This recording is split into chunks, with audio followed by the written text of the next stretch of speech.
So we're going to get started. The attendees have now loaded in. I just wanted to address the question and answer function of our webinar before we get started. After the presentation is complete, we'll be addressing questions. You can submit those questions via the Q&A box at the bottom, or you can raise your hand. We can call on you to speak. I'm going to go ahead and turn it over to Tomas. Good afternoon, everybody. It's 12:00. So thank you, everyone, first of all, so very much for joining this Research Distinguished Lecture Seminar today. It really is a pleasure and an honor to introduce Dr. Julio Friedmann this afternoon to everybody here. And I'm really grateful that you're all joining in. I know it's a difficult week. I know many of us have gone through, blackouts and lots of problems at home with internet access and power and everything else. Hopefully you're all safe and doing well, and looking forward to a full recovery from the events of earlier this week.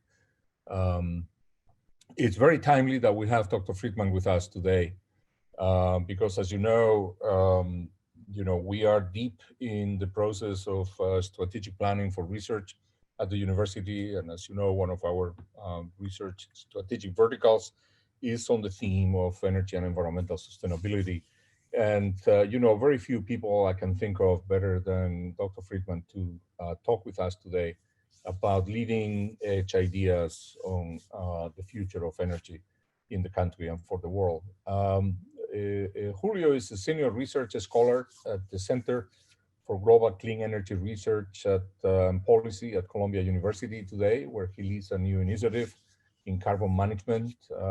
But he also spent a fair amount of time a few years ago back in the Obama administration as the Principal Deputy Assistant Secretary in the Office of Fossil Energy at the Department of Energy. There he was responsible for the Department of Energy's R&D program in advanced fossil energy systems, carbon capture, storage, carbon utilization, and clean coal deployment. Prior to that, he was at Lawrence Livermore National Laboratory for many years. That's where we got to know each other really well and became extraordinary good colleagues and friends many, many years ago. Julio there was a senior advisor for energy innovation and the chief energy technologies for the laboratory, and really, led the strategy for the national lab and for many of the national laboratories in terms of focus on global carbon capture and sequestration initiatives and many other energy technology initiatives.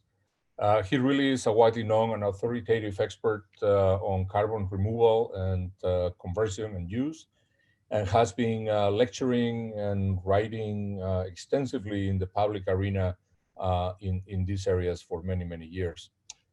He received his Bachelor of Science and Master's degrees from MIT and a PhD in geology from the University of Southern California. He was a senior research scientist at ExxonMobil, as well as a research scientist at the University of Maryland prior to joining Lawrence Livermore Lab.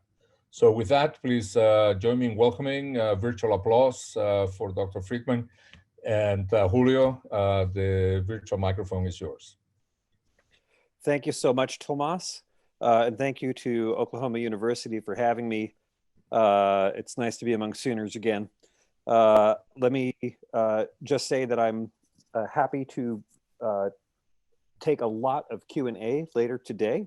That's always the best part, and I'm going to go through my materials quickly to give you an opportunity to provide your questions and so forth. So I do need to, hold on a second, get my screen up here, and we'll take it from there as we can. So it really is a pleasure to be here. I've known Tomas for a very long time, and in that context, y'all at Oklahoma University are in good hands and lucky people. Let me start with a white sheet of paper. In point of fact, we all know this, we're failing. I live very close to the California wildfires recently. We've had the largest wildfires in history this year.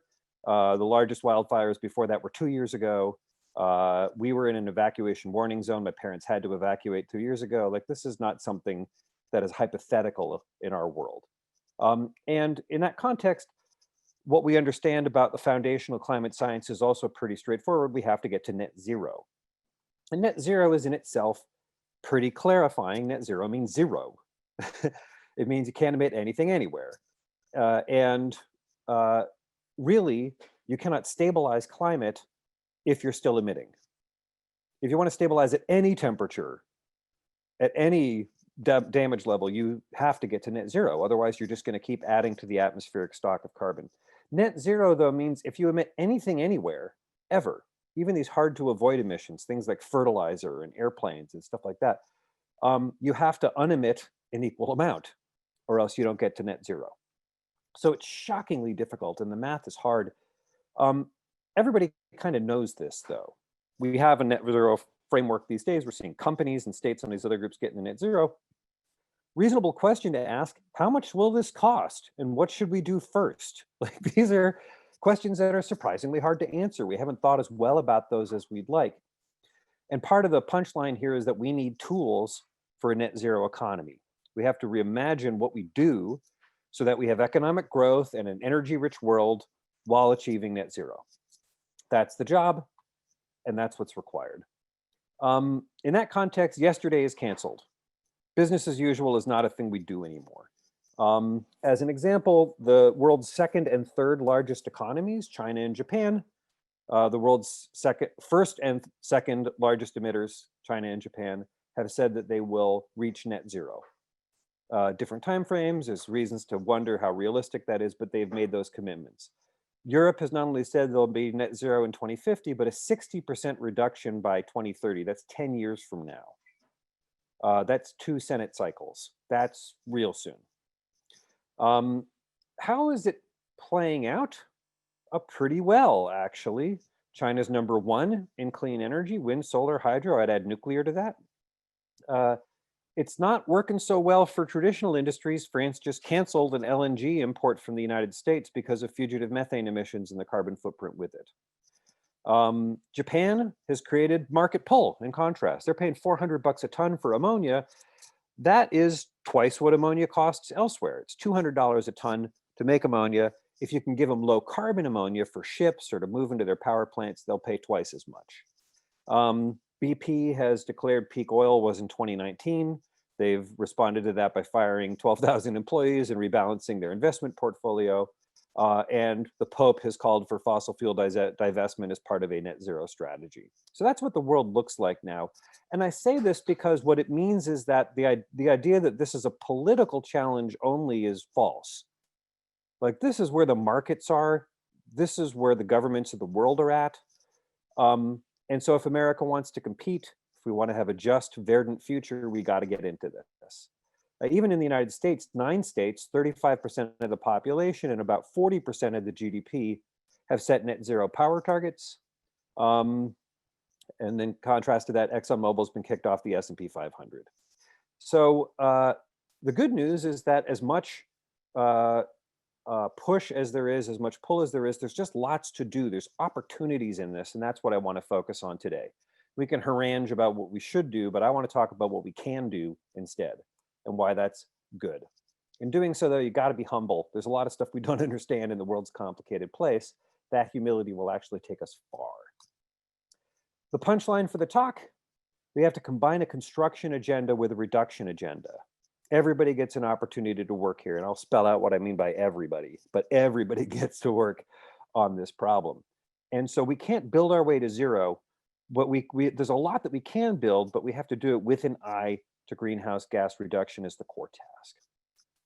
As I said at the beginning, the arithmetic of net zero is pretty clarifying. There's only one way to stabilize the climate: net zero everywhere. And we have not yet fielded about 50% of the solutions that we need to. I'll show you that data in just a minute. As I said before, net zero means any emissions somewhere must be balanced by removal.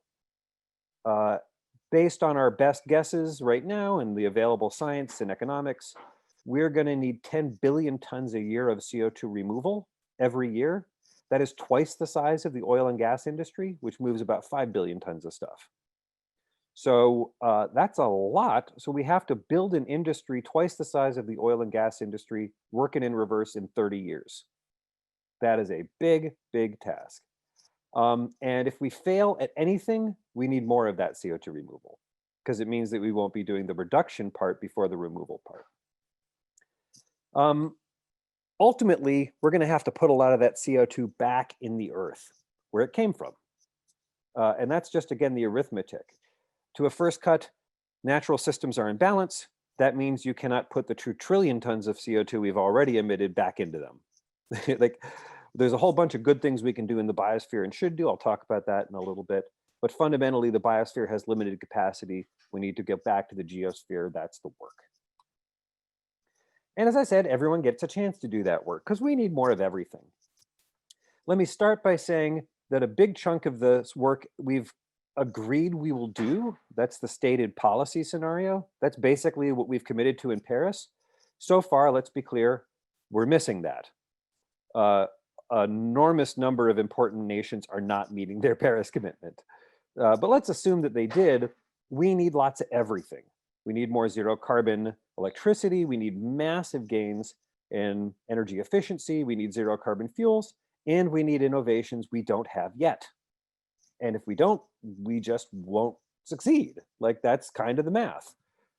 This is all arithmetic, folks. It's not that complicated. But any one of those colors, any one of those wedges is economic activity. Any one of those wedges, any one of those colors is somebody rolling up their sleeves, doing stuff and making money. So again, there's opportunity in every aspect of this work. And most of us think about this just as the power sector. Power sectors, even like with electrifying stuff, is maybe 40% of what we have to do. Like, that's it. We got heavy industry. We got refineries and steel mills and chemical plants and cement plants. We have airplanes and ships and trucks, which we can't electrify. And we're talking about big reductions in a short amount of time. 10 gigatons in 10 years. That's for a 2-degree world. For a 1.5-degree world, it's twice that. It's 20 gigatons in 10 years. And we just got to hit on all cylinders. I'd mentioned this in passing, but I want to underscore it. This is good for a university to think about. Half of what we need is not yet fielded. Half of what we need is not yet fielded. So the mature and the early adoption are the light blue and the green boxes. The other colors are things that are in demo, prototype, or on the bench top still, okay? And for a 2050 target, half of what we need has not been fielded yet. A quarter of it's in the demo stage, but a quarter of it is like in high bays and in labs. Like, we just don't have what we need. And for the heavy industry, for long distance transport, for the harder to abate sections, 75% of what we need has not yet been fielded. So if you just wanted to innovate, if you want to invent, if you're an entrepreneur, if you're a scientist, there is plenty of stuff for you to do. You guys also need more money. I'll come to that towards the end of the talk. So far, the policies we've done have done a pretty bad job. We haven't gotten our money's worth. This was a report we put out from our center not that long ago. And it's built on data from 2 of the best economists in the world, Jim Gillingham at Yale and Jim Stock at Harvard. And they just said, what have we paid for our carbon abatement so far? And if you look at some of these things, we've paid a bonkers amount of money. So one of my favorites, cash for clunkers, great policy, $300 to $400 a ton. We just didn't get our money's worth on that for climate policy. Might have helped Detroit, might have cleaned pollution from underserved communities. There's a lot of good reasons to do it, but boy, it was a bad bet for climate. Today, for batteries and for EVs, we are subsidizing these things today at the tune of hundreds to thousands of dollars a ton. Are we getting our money's worth? No, we're not. We need to think about policies that focus on the reduction piece. How do you actually reduce emissions? Most of these policies don't do that. So unsurprisingly, we haven't quite gotten our money's worth. So if you wanted to say, well, let's build a net zero economy, again, we're going to start with a white sheet of paper. What do we know we need? What's required to get the job done? There's basically 4 anchor tenants in the energy sector. There's 4 things we know we need in large abundance. First one is zero carbon power. This is the world's current tallest windmills. These are 160 meters hub height, 250 meters total height. These things are huge. These things are bigger than the Eiffel Tower. And they are harvesting energy right now from the air. That's terrific. Another thing we know, we need zero carbon hydrogen in great abundance. And I want to make sure we're clear about this. That's not renewable power or renewable hydrogen. It's zero carbon power and zero carbon hydrogen. Because the goal here is not renewables. The goal here is zero carbon. Anything that can do the job qualifies. But we need gobs and gobs and gobs of this stuff. We will probably need some fossil with CCS because there's going to be some parts of the system where that's just the cheapest or the easiest or the fastest or the only option that we've got. And we're probably going to need some biomass. Biomass for the hard to scrub parts of the economy. What you're about to see now is not scholarly. This is seat of the pants kind of guessing. But I bet you based on the analyses and the models that we've seen, this is going to play out to be something like this. Probably about 40% of the solution set is going to be zero carbon power. That's going to be electrifying things and decarbonizing the grid. Some of that will involve fossil with CCS. Zero carbon hydrogen, probably about 30% of that. A lot of that will be electrolysis with renewables. That renewable power, I am not counting in the zero carbon grid piece. That is like dedicated for hydrogen production power. Some of that may involve fossil with CCS too. The fossil plus CCS part's probably going to be about 20%. A lot of that will be in places like India and China and developing Asia, where they've built these new plants and they're not going to shut them down. In which case, great, off we go. And for the biomass, some of that may also involve carbon capture. But that will also include things like biocoke for steel making, biochar for CO2 removal, all kinds of things that we're just starting to talk about. Today, I'm going to focus on these two things. Part of the reason is that there's already been a whole lot of work on zero carbon power and a whole lot of work on biomass and a lot less work on these two.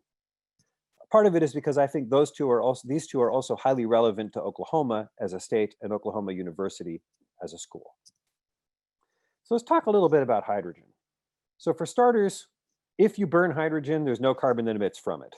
Awesome. That's one of the things we like about it. It is actually a zero carbon fuel itself. The upstream emissions may have carbon emissions associated with them, but hydrogen itself does not. So if you can make it with zero carbon energy, it's a good fuel. It also burns hot. It burns at 2100 Celsius. And when it does, there's no soot and no particulates. So from a pollution and health and environmental justice issue, hydrogen looks pretty good. And of course, you don't have to burn it. You can run it through a fuel cell instead and get much higher efficiencies. So that's good. And we know how to make it. This is one of the world's largest hydrogen facilities, the Nel facility in Trondheim, Norway. This makes zero carbon hydrogen. There's also a big steam methane reformer in Texas, the Air Products plant at Lake Charles. That is not zero carbon, but that is about 60% reduced carbon. And we know how to get to zero carbon from there. So it's worth knowing that we know how to make these things and we have commercial scales today. So let's talk a bit about how you make hydrogen. The way we mostly make hydrogen today, 96% of the world's hydrogen production is done this way. You take a fossil fuel, you reform it into CO2 and hydrogen, and then you vent the CO2. That is not sustainable and not good. We generally call that gray hydrogen. Some people call it black hydrogen if they're using coal. We can not emit that CO2. We can take the CO2 and capture it and store it deep in the geosphere, in which case we have no emissions associated with that.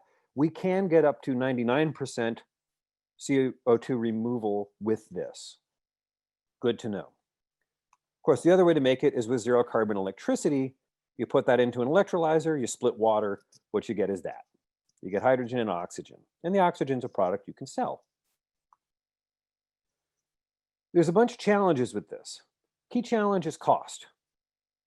Right now, hydrogen sells for about $1 a kilogram. Zero carbon hydrogen today, we know how to make it from fossil fuels at like $2 a kilogram and from electricity at like $6 to $8 a kilogram. And that's just way more money than people want to pay for that stuff. It's worth knowing most of that is the cost of the electricity. These estimates are done with the prices of wind, solar, and hydropower in the US. And they're done with 350 natural gas. It's important to know that there are limits to the technology as well. So right now, all of this production is made in Santa's toy shop. Like, it is people with wrenches and hammers. We do not have mass manufacturing of electrolyzers. We do not have mass manufacturing of SMR plants. They're all built one by one. There's limits to how we can use this stuff. Right now, if we started putting hydrogen into our existing natural gas pipelines, we can get to 7% safely in some places, 10%, in some places a bit more. But at that point, you start running into technical limits for use. Not so good. If we wanted to make zero carbon hydrogen from electricity, we need really cheap electricity. So let's say we wanted to make $2 hydrogen, just as a kicking around number. Excellent. If we wanted to do that, you could have 3-cent electricity, 3 cents per kilowatt hour, with a 90% capacity factor. That does not exist in most parts of the world. Certainly doesn't exist in the United States. Or you can use half-cent electricity, $5 per megawatt hour, with a 20% capacity factor would do the same things. Boy, that's really hard. Half-cent power is not easy to find. If you decide you wanted to go big on all these things, we have the technology, we have the tools, there's stuff we can make, you immediately hit an infrastructure limit. We do not have the transmission pipelines to do this. Just to make the use case that the International Energy Agency said, 2-degree scenario, we need to double the world's grid. 226,000 terawatt hours. That's what the job is. If we wanted to do that all with renewable power, we don't have the transmission lines. Forget the solar plants and hydro plants, like we don't have that. And for the blue hydrogen, we do not have CO2 pipelines. We don't have fueling infrastructure. There's challenges with the upstream methane. There's questions of public acceptance. All of these are real challenges, and we got to get on with tackling them all. The good news is, of course, the price of green power is dropping. This is from the Bloomberg people, Bloomberg New Energy Finance. They imagine a crossover somewhere between 2030 and 2050. Let me start by saying I think these numbers are kind of optimistic. Let me say whether I think they're optimistic or not, there's work to be done. This ain't going to happen if we don't do it. So we need to get the power price down. We need to get the price of electrolyzers down. We need to start fielding these stuff. And if we made the molecules today, we don't have the demand case. So we need to create the market pull for the hydrogen, which we also don't have. A big problem on this is scale. And I really want you guys to think about the scale aspects when you go into this. There's about 10 projects in the pipeline now to make zero carbon hydrogen from natural gas. And these are things like the Enid fertilizer plant, the Quest plant in Alberta, and a big SMR unit, a big methane reformation unit, makes about 1,000 tons of hydrogen today. Today, the biggest one in the world is in Fukushima Daiichi. That's a 10 megawatt plant. They started to turn Fukushima into a hydrogen city after all the nuclear plants turned off. That makes 2.5 tons a day. It is a factor of 400 smaller than the Quest plant. Not quite where we need to be.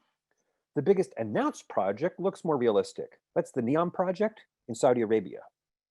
So let's talk a little bit about what you need to make this work. What you really need is you need high capacity renewables for cheap. And there are places in the world where you have that. This NEOM project in Saudi Arabia is one. What's interesting here is they have both strong solar and strong wind, and they don't blow and shine at the same time. So together with wind and solar, you can get an 80% capacity factor. That's pretty awesome. That's starting to look useful, and they can do that at 2.5-cent electricity. So that's, suddenly you got a project. Is that easy? No, that costs $7 billion and 5 gigawatts of renewable power. But you can do it. That's kind of what it'll look like. There's an even more ambitious project coming up in Australia called the Asian Renewable Energy Hub. Here, same thing, wind plus solar is a 75% capacity factor. Here, the power is even a little bit cheaper, 2.3 cents per kilowatt hour. Awesome. This project is Goliath, 26 gigawatts, probably 30 to $40 billion. We're figuring out the price tag now. They're going to make ammonia for both of these projects and ship it to Japan because Japan is buying it. like I said at the beginning. Is there another place in the world where we got good wind and solar together? How about Oklahoma? Western Oklahoma has extraordinary solar and wind resources, and it also has congested transmission, which means you can't build that stuff out. So there's an opportunity, I think, to take these down market electrons or to build specifically with hydrogen in mind and combine these high capacity factors in a useful way. Another opportunity, wherever you've got cheap gas and CO2 storage, you have a hydrogen project. So the Gulf of Mexico has $2 gas and 1,200 gigatons of CO2 storage capacity. Awesome, you can do that.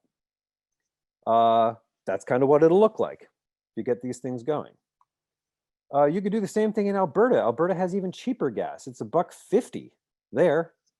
And they have at least 400 billion tons of CO2 storage capacity. And one of the biggest projects in the world is the Quest project in Alberta. So you have permitting, you have pipelines, you have templates, you're kind of ready to go. Same thing's true in Oklahoma. You guys got less than $2 gas.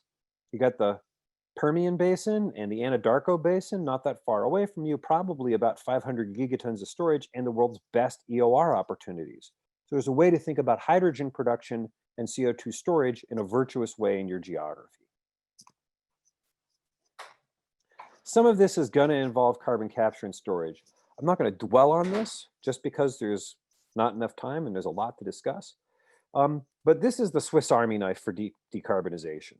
You can apply it to heavy industry, steel mills, fertilizer plants, fuels. You can apply it in the power sector, coal, gas, biomass. You can apply it to hydrogen, as we've been talking about, and you can apply it to biomass as well. You can apply it to direct air capture and CO2 withdrawals. There's all kinds of things you can do using geospheric return, taking CO2 from these processes or from the air and oceans and putting it back where it came from in the geosphere. Just quickly by the numbers, 10 nations in the world already have facilities to do this. An additional 10 nations have mentioned this in their NDCs. There's 21 commercial projects worldwide operating at a large scale. We're capturing 40 million tons of CO2 a year, every year doing this. We're almost at 300 million tons now, total cumulative storage. And of course, the science and technology is well established. I'll come another day and give another talk just on this. This is a picture of one of these plants. This is the Petronova facility in Texas.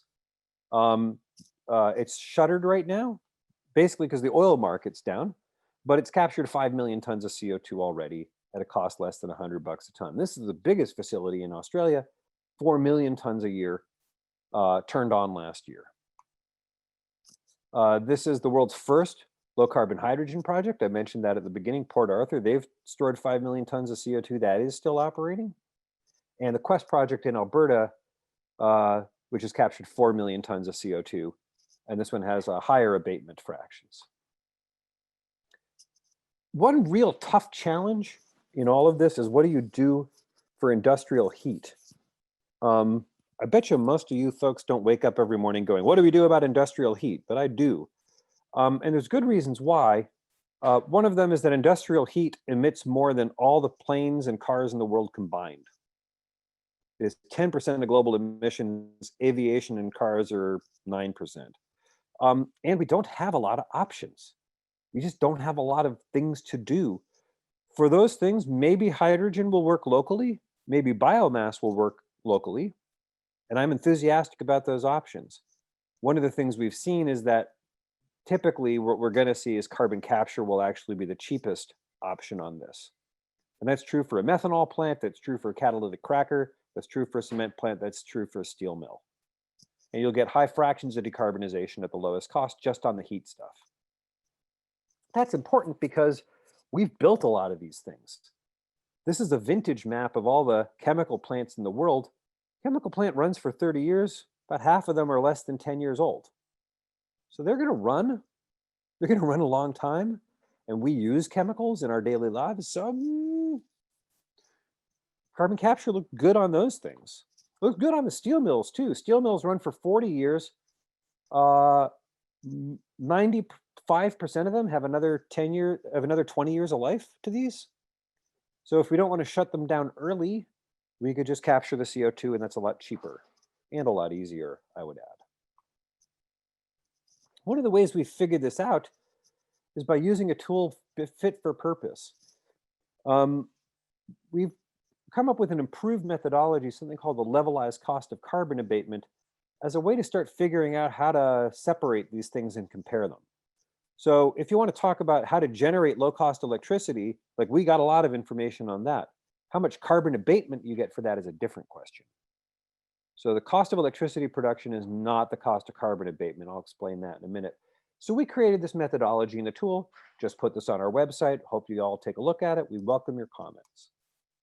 The core math is actually pretty simple. The cost is the numerator, the tons is the denominator. So everything is always represented as dollars per ton. And you basically say, what's the initial state? What's the replacement or end state?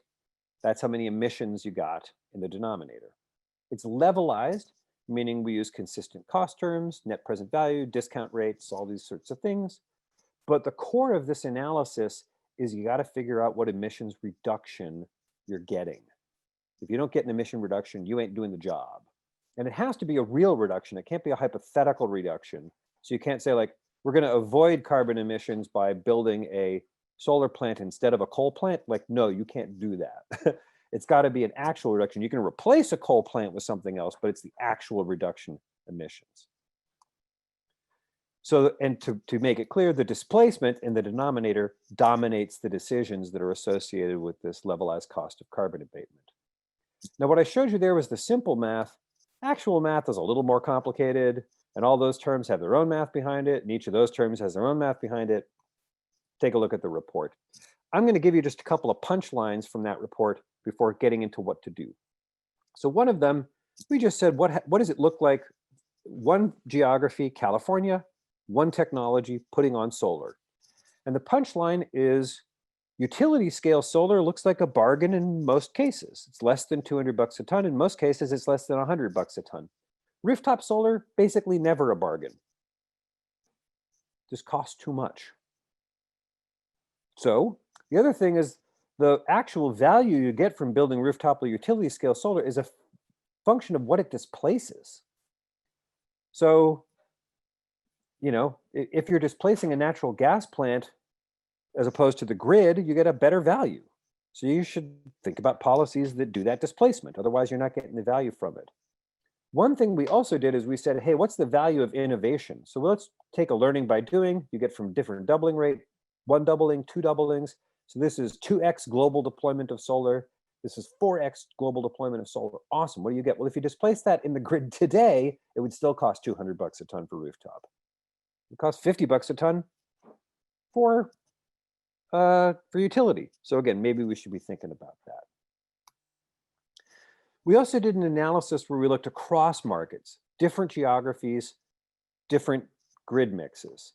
And what you get from that is a huge variation. Rooftop solar basically costs between $60 and $350 a ton, depending on what you're displacing. That's not very sound policy then. It also, again, matters what you displace. And one of the things that we found is that in California, you're actually better off displacing like the really crappy, low efficiency gas plants. Those are also, by the way, the things you never displace. Those are the things that you run to counter that stuff. And in fact, if we find that it costs more on a dollar per ton basis to displace an efficient coal plant than to displace the grid. And that's true everywhere. Basically, displacing an efficient gas grid is an expensive climate policy everywhere today. It also is the case that in Texas, actually, you're better off displacing the grid instead of a gas plant. And the reason why is because the Texas grid is very carbon intensive. So, good way to think about it. One size does not fit all. Different states should have different policies and think about their technologies and their grid mixes differently. We ran a quick scenario on sustainable aviation fuels. A whole bunch of different technologies with a whole bunch of different carbon intensities and different blend wall limits, different land use and life cycle analyses associated with this. And the punchline is it just cost a boatload and you shouldn't do it. In fact, direct air capture is basically cheaper than all the sustainable aviation fuels already.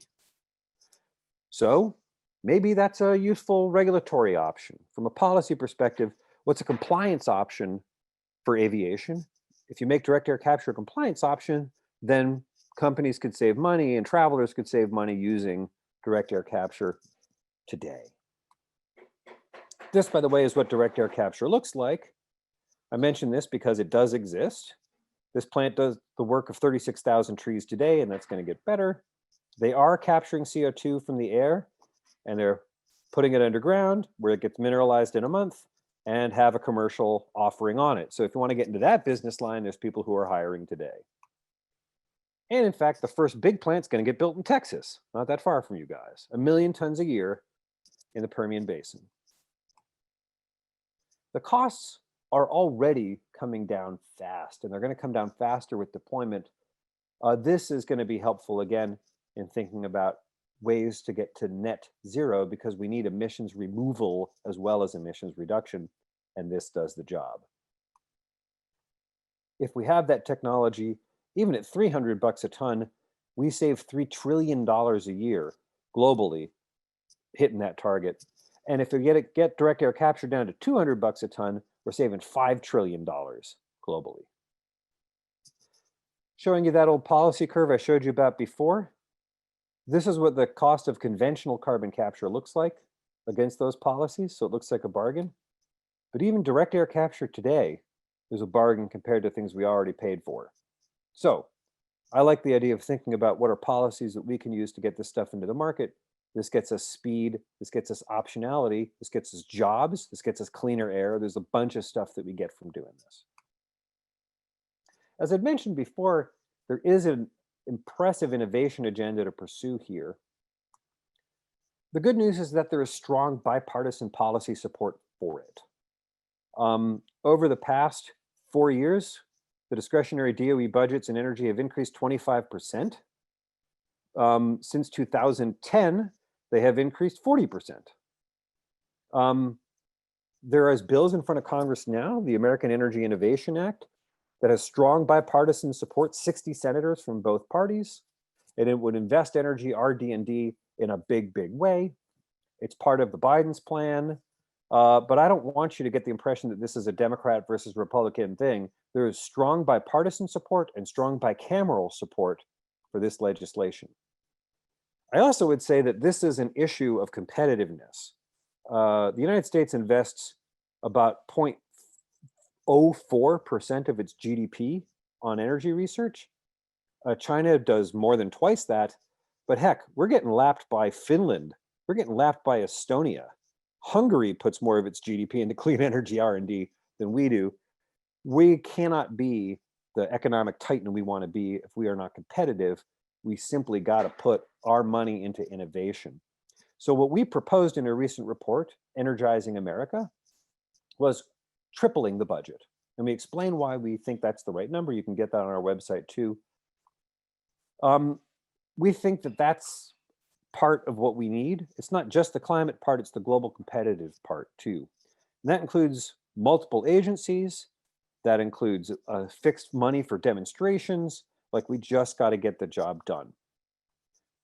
That is comparable to other things we've done historically. We have made these kind of investments in the past. On healthcare today, on national defense in the past. We think that tripling will get us up to about 0.1% of GDP. That seems like a reasonable investment. To close, the net zero world has a lot of opportunities, and it has a lot of opportunities specifically because there are challenges. We need to combine a construction agenda with a reduction agenda. That means we can build zero carbon power, hydrogen, and biomass, but we also can't build our way out of zero. We have to have things like carbon capture and direct air capture as well. Most importantly, we're just at the beginning. One of my favorite things to say is every week is infrastructure week. We got to be building transmission and electrolyzers and fueling stations. We got to build CO2 pipelines and hydrogen pipelines, industrial hubs and clusters. We just got to build stuff every week. To get there, the policy is essential. We need market aligning policies. There are many, many, many things that do this: tax credits, contracts for differences, regulations. But part of that should be an innovation policy. We need to really supersize our research, development, and demonstration. We need grants. We need hubs and centers of excellence. And of course, mostly what we need is ingenuity. And when ingenuity is paired with cash, we make progress. That is not just new technology, but that's human capital. I'll tell you right up, we do not have the people we need to get this job done. And we need these people in engineering, in science, but also in law, in economics, in the social sciences. We need entrepreneurs and new business models. I am excited about the future. I believe we need a lot of ambition, and I believe we need a lot of innovation. If we remain humble about the work at the same time, we're going to do great things together. With that, I thank you. I look forward to taking your questions. Just so you know, these are all the reports that I'd mentioned before, and these will be shared on the website as well when this is over. Thank you, everyone. Thank you so much, Julio. Fantastic overview, very ambitious, challenging, exciting. Wow, lots to think about, lots to unwrap over there. But we have questions that have been put into the Q&A. So Michelle, do you want to drive that? Sure thing. So Chelsea Julian submitted a question. What is the role of nuclear energy in a zero carbon economy? Right. Nuclear energy can play a very important role. I'm sorry, can you hear me? Yeah, sorry. Yeah. No, so nuclear energy certainly can play a very important role. It is a huge part of our current zero carbon electricity mix. Nuclear and hydro are still 20%, like it's a lot. The first job is keep the existing fleet running. And we should not prematurely shut down any nuclear plants anywhere in the world. Right now, nuclear is challenged on cost.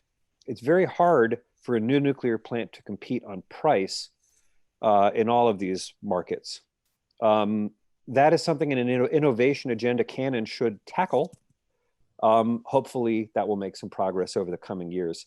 I am not bullish on nuclear, but clearly it's going to be important, and it is one of the things the International Energy Agency sees. It's one of those wedges, and it's as big as anything else.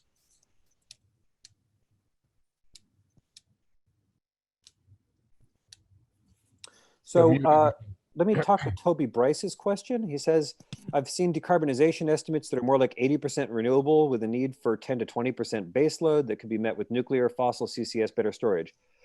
So first of all, if you were just talking about the power sector, I think that's probably right. I'm not just talking about the power sector, I'm talking about the whole economy. I'm also talking about the non-greenhouse gas emissions, things like NOx use, like nitrous oxides from fertilizer applications. I'm talking about land use changes and deforestation. That's the total global mix, which is 50 gigatons. Electricity is only a quarter of that. So you might be able to get to 80% renewables with electricity. That's not everything. You can get some electrification of additional sectors. And things like electric vehicles, passenger vehicles are the easiest thing to do.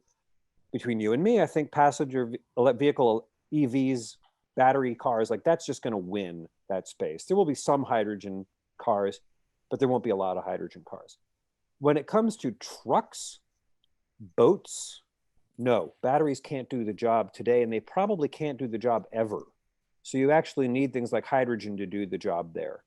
And you'll get some of that being green hydrogen, but cost is a real issue right now with that. It's hard to do. So the 80% renewable number for the power grid, just electricity, I totally believe that. For the rest of the economy, no. We just don't have ways to electrify steel mills and cement plants, and we won't. The last thing that I'll say about that is we're also on the clock. If we had until 2100 or 2200 to get there, we might have a lot more time to get here. If we got to get to 2 degrees by 2050, no. Like we just don't have the time to get there with that space. So even in the case of renewables, I think we're going to see really rapid rollout of renewables, but it's still not going to keep pace with the way we need to. It's certainly not in other countries. So in the US, we might get an 80% grid. In China, it might be more like 60% renewables, 40% coal, and that's coal with CCS. Let me go now to the next question. It says, what are some areas where data science, machine learning? Thank you for asking that question. This is a very exciting place to go. One of my co-authors, in fact, the lead author on the Energize America report, Varun Sivaram, really thinks we're going to get a lot with this. and is working hard on it. Mostly what AI is going to give us is it's going to give us efficiencies. It's going to give us efficiencies in transportation, like AI might solve traffic. That would be a huge win. It may increase efficiency with logistics and building operations, grid balancement, demand response in the power sector. All of that is stuff where the AI is going to be really, really helpful and important. Most experts spitball that to be like, if you add it all together and you stack it up, you get about 10%. That is, 10% is 4 gigatons. Like, I totally want that. We should absolutely go with that. But we're not going to be able to AI our way out of this either. And the primary reason is because we build things. 25% of the global emissions are industry. It's steel, glass, cement, chemicals. Like, we cannot AI our way out of that either. So even though I believe AI and machine learning and data system analytics will give us bigger efficiencies in those things, there will be an asymptote we hit with that stuff. So we just need more. By the way, one of those wedges in the IEA database was behavior changes. That gets you a gigaton or two. And it may be that AI can help us get some of the behavior changes that will complete that stack. We had a question about low natural gas prices. This is one of my favorite topics. If you're a natural gas producer, that's bad news. If you're everybody else, that's good news.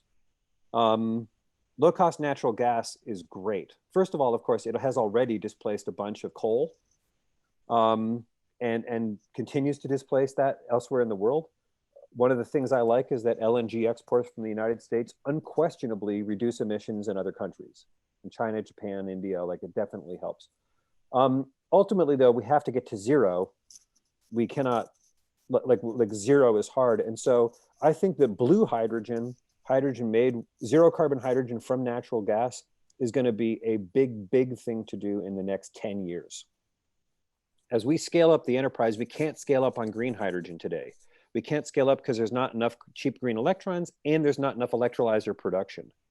But there are enough companies that make gasifiers and steam methane reformers and autothermal reformers and these other kinds of things. And I think the best place in the world to do that is in the United States, in the Gulf of Mexico, in Oklahoma, in California, where we've got great places to store CO2, industrial demand, and really good, innovative people.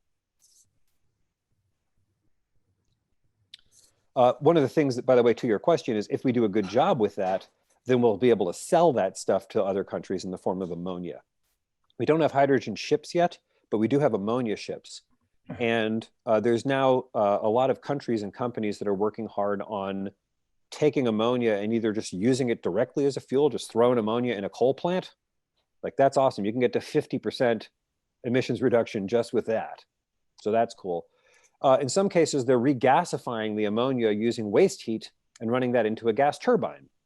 Also good. So there's a lot of these things that we're starting to figure out. Again, that's good work for engineers. It's good work for business people and traders.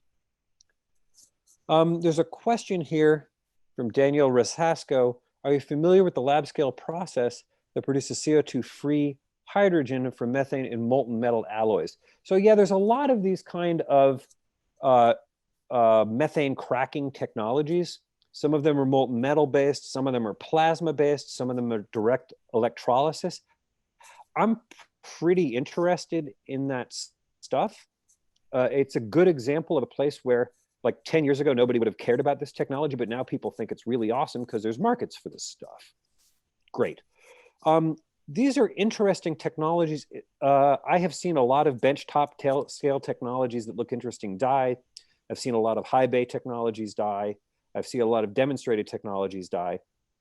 There's two reasons they die. One is they don't work. We'll see how we do on that. But a bad reason for these things to die is there's not enough money to make keeping progress. And that's where something like the American Energy Innovation Act or Energizing America can help fix that. I want to see these kinds of technologies scaled, tested, refined, and we need engineers and business people to do that. So, and I want more scientists to invent more processes like this. So I'm enthusiastic about such technologies. It is really premature to determine whether or not they're going to work and how much they might contribute. But I think something like this is going to win at some point. And if we can make hydrogen from methane without making CO2 and instead make a product like carbon black for market sale, all the better. Runar Nygaard asked, you're defining a natural state of a planet which has been significantly changed by humans. What's your take on geoengineering as a low-cost solution? So let me start by saying, broadly speaking, I am an enthusiast of geoengineering pathways. And by this, I mean explicitly things like solar radiation management. Some people put ocean alkalinity enhancement as geoengineering. I don't. I put that in carbon removal, but reasonable people disagree. But stuff like space-based solar reflectors, stratospheric aerosols, cloud whitening, I think of all of these things as interesting.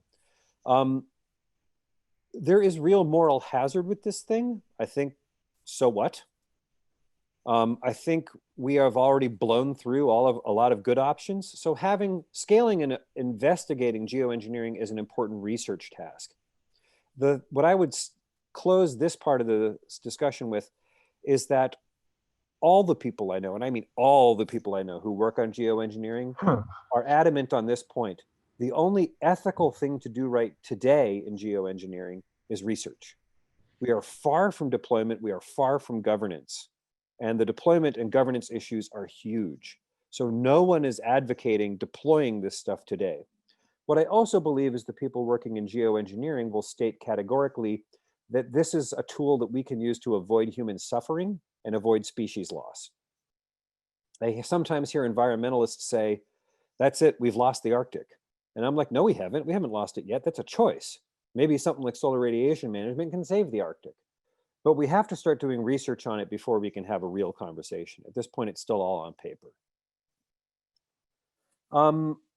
The last thing I'll say about that, everybody who does geoengineering says at some point you stop doing it.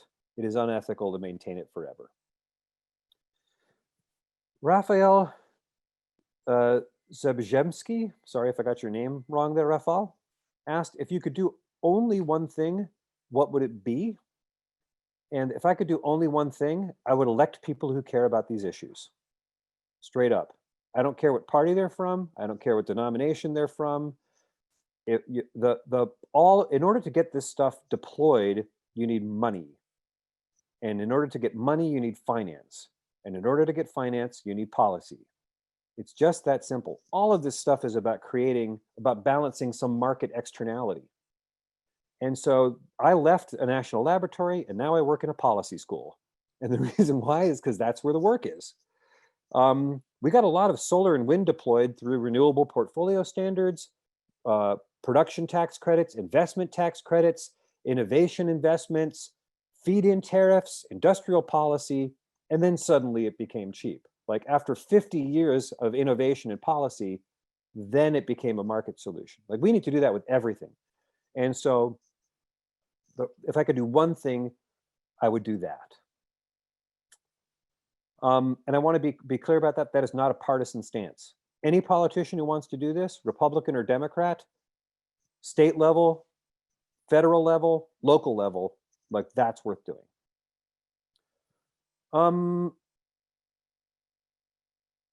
How much does estimating the remaining global stock of fossil play into these costs? Scarcity should imply higher fossil costs. It doesn't estimate into any of that. We're not running out of fossil fuel. Quite the opposite, actually. As demand for fossil fuel drops, the cost drops with it. And in fact, then the low cost of fossil energy actually becomes an economic rebound thing where people start using more of it because it becomes cheap. I'm thinking about that in the near term with things like petcoke, bitumen, bunker fuel, like the heavies, sour gas. Like that stuff is so cheap that someone's going to figure out how to use that.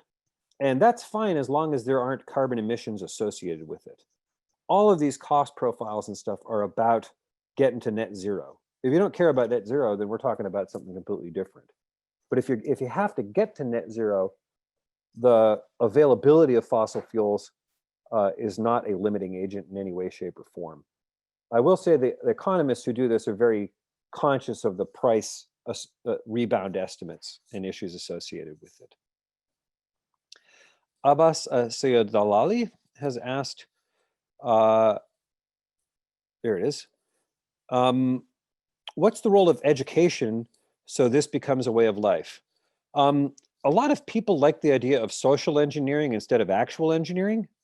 Let me start by saying a couple of things. One of them, the social engineering is harder and it takes longer. So I'm an enthusiast about education. We've seen this work before. My generation grew up thinking that recycling was good and smoking was bad. Like, that made some progress. I will say, though, that there's going to be real limits to what you can do by this.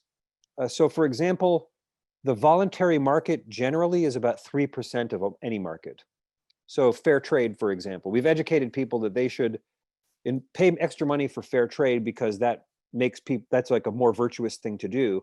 People generally accept that. It's 3% of the market.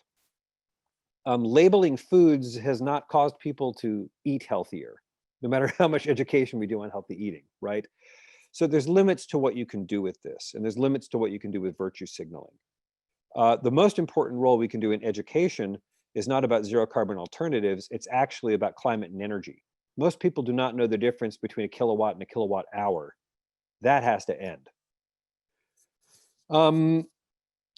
Hunter Hayek asked, I understand concrete production and its use involves a surprisingly large amount of carbon emissions. Yes, cement and concrete's about 6% of global emissions. About half of that is byproduct process emissions. The only way that we know how to do that is carbon capture. Like, we don't got any other solution. But the way that cement is made actually is by putting solid fuel in the middle of the kiln.